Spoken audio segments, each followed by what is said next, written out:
Hi guys, ಹೇಗಿದ್ದೀರಾ ಎಲ್ಲರೂ? I hope ಚೆನ್ನಾಗಿದ್ದೀರಾ ಅಂದ್ಕೊಂಡಿದ್ದೀನಿ.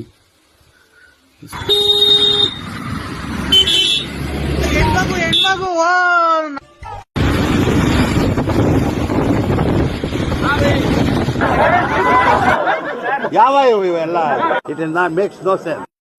ನೋಡಿ, ನಮ್ ವಿಲನ್ ಜೊತೆ ನಾನು ಫಸ್ಟ್ ಟೈಮ್ ವಂಡರ್ಲಾಕ್ ಬಂದಿದ್ದೀನಿ. ಅವನ ಕಂಗ್ರಾಚುಲೇಷನ್ ಬ್ರದರ್. ಸೊ ಫಸ್ಟ್ ಎಲ್ಲಕ್ಕಿಂತ ಮುಂಚೆ ಒಂದು ಟಿಕೆಟ್ ತಗೊಳ್ಳೋಣ ಬನ್ನಿ. ಅಬ್ಬಬ್ಬಬ್ಬ ಲ್ಯಾಟ್ರಿ.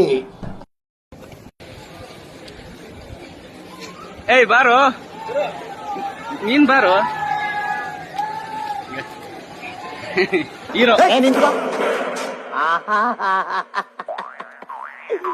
ಏನೋ ಕಂದಲೆ, ಏನೋ ಏನೋ ಏನೋ ಏನ್ ಸ್ಮಾರ್ಟ್ ಆಗಿದೆಯಲ್ಲಿ. ಆಫ್ರಿಕಾದಿಂದ ನಡ್ಕೊಂಡೇ ಬಂದ್ಬಿಟ್ಟಿಯೇನೋ ಲೇ. ಇವ್ನ ಹೆಂಗ ನೋಡೋ.